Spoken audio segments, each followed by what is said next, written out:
ఆ బహుమానాలన్నీ ప్రభువే ఆయన బిడ్డలకి అందరికి ఇచ్చేసేస్తాడు. ఎవరెవరికి ఇచ్చేసేయని అన్ని ఇచ్చిన తర్వాత స్థానాలు కూడా అక్కడే నిర్ణయించేస్తాడు ప్రభు. 1000 ఏళ్ల పరిపాలనలో నువ్వు నీ స్థానం ఇది, నీ స్థానం ఇది, నీ స్థానం ఇది. శ్రమ పడిన వారు, భక్తి చేసిన వారు, ప్రయాసపడిన వారు, ప్రభు కోసం ప్రాణం పెట్టిన వారు, ప్రభు కోసం దెబ్బలు తిన్నవారు, వారి వారి వారి వారి యొక్క స్థానాలను నిర్ణయించి ఆయన ఒకేసారి భూమి మీదకి వస్తాడు. హల్లెలూయా. ఇంకొక వాక్యం కూడా మీరు చదవండి. 2వ దెస్సలోనికి రాసిన పత్రిక 1వ అధ్యాయం 8వ వచనం. సహాయం చేయమ్మా.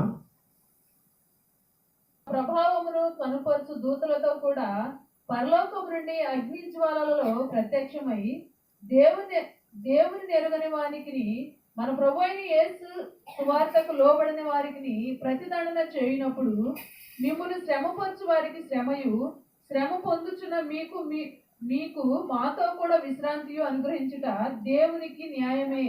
ఎన్నాళ్ళు శ్రమ పడ్డ వారికి విశ్రాంతి. శ్రమ ఎవరెవరైతే ప్రభు బిడ్డల్ని శ్రమ పరిచారో వాళ్ళకి శ్రమ అంటారు. నేను కూడా చదువుతాను చూడండి. యేసు తన ప్రభావముతోను ఆ ప్రభావం కనపరచు దూతలతో కూడా పరలోకము నుండి అగ్ని జ్వాలలతో ప్రత్యక్షమై. ఎలా ప్రత్యక్షమవుతాడు? మొదటి రాకడలో ఆయన పశువుల పాకలో దిక్కు లేని వాడిగా, ఆదరణ లేని వాడిగా, భూమి మీద సత్రములో స్థలము లేని వాడిగా, పొత్తి గుడ్డలలో కట్టుకోవటానికి కప్పటానికి కూడా గుడ్డలు లేకుండా రక్తపు గుడ్డలలోనే, మైల గుడ్డల్లోనే చుట్టబడి పడుకున్నటువంటి ప్రభు. ఈ 2వసారి వచ్చే ప్రభు అలా ఉండడు. ఆయన అలా ఉండడు. అగ్ని జ్వాలలతో ఆయన రాబోతా ఉన్నాడు. మహావేంద్రముతో, మహాకోపముతో, మహారోషముతో రాబోతా ఉన్నాడు ప్రభు. ఏమంటే అగ్ని జ్వాలలతో ప్రత్యక్షమై దేవుణ్ణి ఎరగని వారికి, మన ప్రభు అయిన యేసు సువార్తకు లోబడిన వారికి. వింటున్నారు ఎవరెవరికండి? ఇన్నాళ్ళు సువార్త చెబుతున్నా కూడాను దేవుని ఎరగకుండా ఉన్నారు. ఇన్ని రకాలుగా బోధిస్తున్నా కూడాను ఏమండి సువార్తకు లోబడకుండా, వాక్యానికి లోబడకుండా బ్రతుకుతున్నారు చూడండి. వాళ్ళకి ఏమైందంటే ప్రతిదండన చేస్తాడంట ఆయన. ఎలా చేస్తాడో అది ప్రభువుకి తెలియాలి. ప్రతిదండన చాలా భయంకరంగా ఉంటుంది. అది చెప్తాను, దాన్ని కూడా నేను చెప్తాను. ఆ ప్రతిదండన చేయనప్పుడు మిమ్మల్ని శ్రమ పరుచు వారికి శ్రమ. ఎన్నాళ్ళు శ్రమ పొందుతూ, ఓర్చుకుంటూ, భరిస్తూ, ఏడుస్తూ, కుంగి కుమిలిపోతూ ఇళ్లలో మెసిలేరు చూడండి దైవ బిడ్డలారా, మీకు విశ్రాంతి. మిమ్మల్ని ఎవరైతే నవ్వుతారు, కదలకుండా ఉంటారు కదా, చూసే మన దెబ్బంటే అని మిమ్మల్ని ఇబ్బంది పెట్టి దూషించారు చూసారా, వాళ్ళకి శ్రమ పొందుతున్న మీకు విశ్రాంతి. ఏమండి మిమ్మల్ని శ్రమపరచు వారికి శ్రమ. 7 ఏళ్ల శ్రమల్లోనికి వెళ్ళబోతా ఉన్నారు. ఓకే, హల్లెలూయా హల్లెలూయా.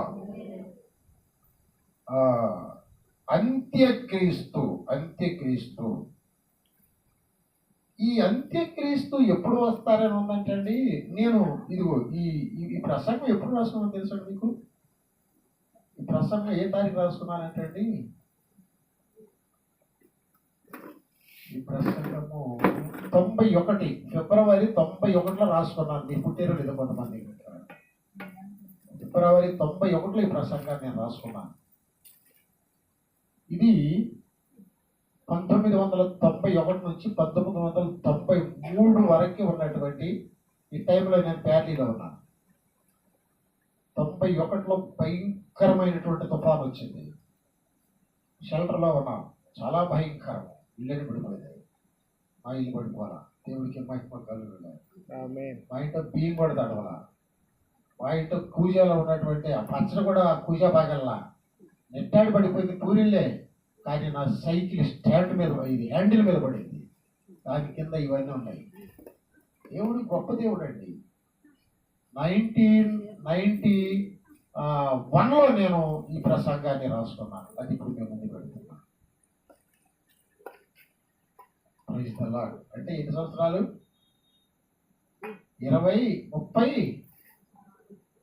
33 సంవత్సరాలు. 33 సంవత్సరాల క్రితం రాసుకున్నాను.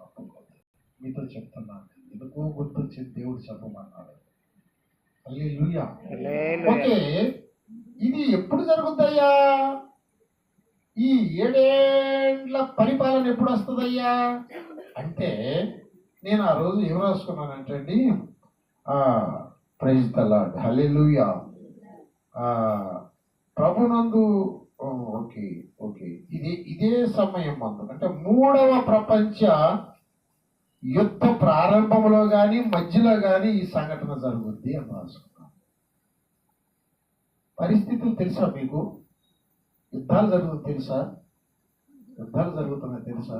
భయంకరమైన ఇజ్రాయేలీలకు ఇంకా హమాస్ వాళ్ళకి ఎలాంటి భయంకరమైన పరిస్థితులు మీరు వార్తలుంటారో లేదో కానీ ఖచ్చితంగా మూడవ ప్రపంచం అంచులో మనం ఉన్నాం. ఈ మూడవ ప్రపంచపు యుద్ధం, అప్పుడు మూడో ప్రపంచం వచ్చింది అనుకునేవాడు 31-32 సంవత్సరాల క్రితం. అది ఇప్పుడు వచ్చింది, రెడీగా ఉందిగా. మీరు ఈ మాటలు వింటుంటే మీకు ఏమనిపిస్తుంది నాకు తెలియదు. గుండెలు పగిలిపోవాలా? విడవబడితే మీ పరిస్థితి ఏంటి? రాకడలో ఎత్తబడకుండా మహిమ శరీరాలు దాల్చకుండా 7 ఏళ్ళు భూమి మీద ఉంటే మీ పరిస్థితి ఏంటి చెప్తాను. జాగ్రత్తగా వినండి, భయంతో వినండి. మీరు ఎన్నాళ్ళు ఏంటన్నారో నాకు తెలియదు. ఈ పరిస్థితులు ఏం జరుగుతాయి అంటే, ఆ విశ్వాసులందరూ ఎత్తబడతారు కదా, అవిశ్వాసులు అవిధేయులు విడవబడతారు కదా. ఈ ఈ ఈ టైంలో మూడవ ప్రపంచ యుద్ధము సిద్ధపడతా ఉంటుంది. ఇక దేశాలన్నీ రెడీగా ఉంటాయి. ఇక చూసుకో, మా ప్రతాపం చూపుతాం రష్యా కూడా అంటున్నాడు, నీ ప్రతాపం చూపితే మేము చూపిస్తాం అమెరికా కూడా అంటున్నాడు. ఏమంటే హమాస్ వాళ్ళు మా 70 చూస్తుంటారు, ఇజ్రాయేళ్ళు మాకంతకంటే ఎక్కువ దెబ్బలు తెలుసు అంటున్నారు ఇజ్రాయేలీలు. పరిస్థితులు మూడవ ప్రపంచానికి సమకూర్చుకుంటా వస్తా ఉన్నాయి. భారతదేశం మేము రష్యాకి వెళ్ళి వెళ్తా ఉంటున్నారు వాళ్ళు. మొత్తము ప్రపంచంలోని దేశాలన్నీ 2 భాగాలుగా అయిపోయి మూడవ ప్రపంచ యుద్ధానికి సిద్ధమవుతా ఉన్నటువంటి దినాలు. ఈ దినాలలో రాకడ వస్తుంది అని నేను రాసుకున్నాను. మూడవ ప్రపంచ యుద్ధ ఆరంభంలో కానీ మూడవ ప్రపంచ యుద్ధం మధ్యలో కానీ ప్రభు రాకడ వచ్చేస్తుంది. ఎందుకంటే ఇదే సమయం మందు ప్రపంచమంతా కూడాను అల్లకల్లోల పరిస్థితుల్లో ఉన్నప్పుడు ధర్మ విరోధి అయిన అంత్యక్రీస్తు బయలుపరచబడతాడు. అదే శ్రమల కాలం ప్రారంభం. ప్రపంచమంతా అల్లకల్లోలంగా ఉంటుంది, కరువులు వచ్చేస్తాయి. ఇప్పుడు ఉక్రెయిన్ చూశారండి, ఉక్రెయిన్లో భయంకరమైన ఘోరమైన కరువు. క్రైస్తవులు చంపేశారు, మానభంగాలు చేసేసారు, బట్టలు తీసి ఊరేగిచ్చారు. అసలు ఎప్పుడు విననటువంటి పరిస్థితులు, ఎక్కడో కాదు, మన దేశంలో మన భారతదేశంలో. చూడండి, వినండి, మీకేమనిపిస్తుంది? ఈ పరిస్థితులు ఇవన్నీ చూస్తా ఉంటే మనం బాగుంటాం అనిపిస్తుందా?